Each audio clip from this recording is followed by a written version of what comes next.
It started innocently enough, as these things always do. My wife Lydia had been spending more time on her phone, smiling at messages, chuckling at some unseen joke.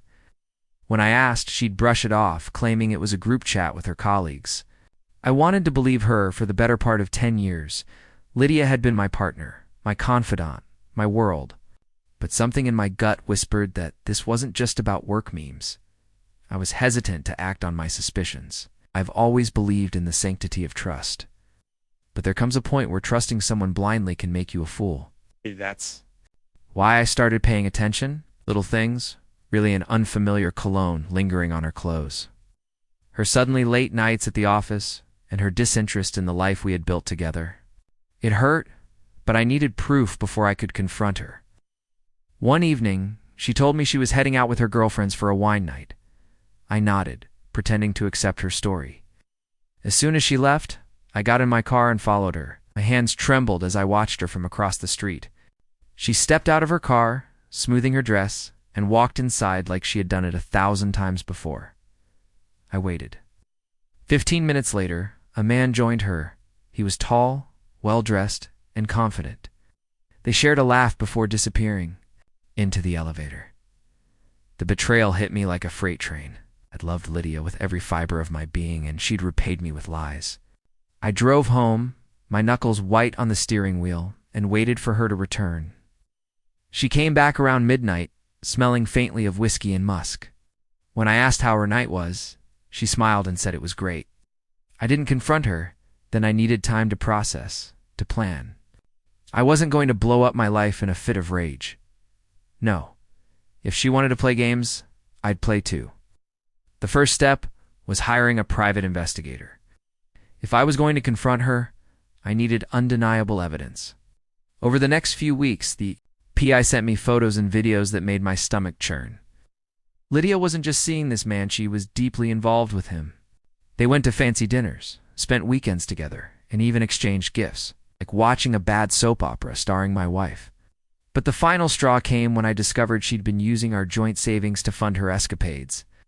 A credit card bill revealed charges for hotel rooms, expensive lingerie, high-end restaurants, all of it under the guise of work expenses. I'd had enough.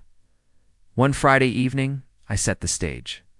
I invited Lydia to a nice dinner at our favorite restaurant. She seemed surprised but pleased, likely thinking I was trying to rekindle the spark in our marriage. She dressed up, looking every bit the woman I'd fallen in love with. But as we sat across from each other, sipping wine and making small talk, I couldn't help but notice how distant she seemed. Her mind was elsewhere, probably with him. When dessert arrived, I slid a manila envelope across the table. She looked at it, puzzled, before opening it. Inside were the photos, credit card statements, and a detailed timeline of her affair. Her face turned ghostly pale as she flipped through the evidence. "What is this?" she stammered. "You tell?" "Me," I said, my voice calm but cold. "That's you, isn't it? And that's not the wine bar you claim to be at." She blinked rapidly, her mouth opening and closing like a fish out of water. And then, to my disbelief, she laughed. It wasn't a nervous giggle or an apologetic chuckle, it was a full-throated, mocking laugh. "You've been spying on me," she said, a smirk playing on her lips. "That's pathetic, Ethan, pathetic." The word echoed in my ears, stoking a fire I didn't know I had, but I didn't let it show. Instead, I leaned back in my chair and smiled. "You're right," I said. "It is pathetic." "But do you know what else is pathetic? Using our hard-earned money to cheat on your husband?" Her smirk faltered, but she quickly recovered. "Look, Ethan, things haven't been great between us for a while. Maybe if you'd paid more attention to me, this wouldn't have happened." "Blaming me, classic deflection?" I nodded, pretending to consider her words. "You might have a point," I said. "But here's the thing. I've been paying attention, and I've been planning." Her eyes narrowed. "What are you talking about?" "You'll find out soon enough," I said, standing up. "Dinner's on me. Enjoy your evening." I left her sitting there, confusion and fear flickering across her face. That night, I moved out of our house and into a furnished apartment I'd secretly rented. I took only my essentials, leaving behind the memories and heartbreak. The next few weeks were a whirlwind. I'd consulted a divorce attorney long before confronting Lydia, and together we executed my plan. I froze our joint accounts, leaving her access only to her personal savings. I canceled the credit card she'd been abusing and filed for divorce, citing infidelity and financial misconduct. But the real kicker was the house. It was technically in my name, a detail Lydia had overlooked. I'd inherited it from my parents, and she had no claim to it.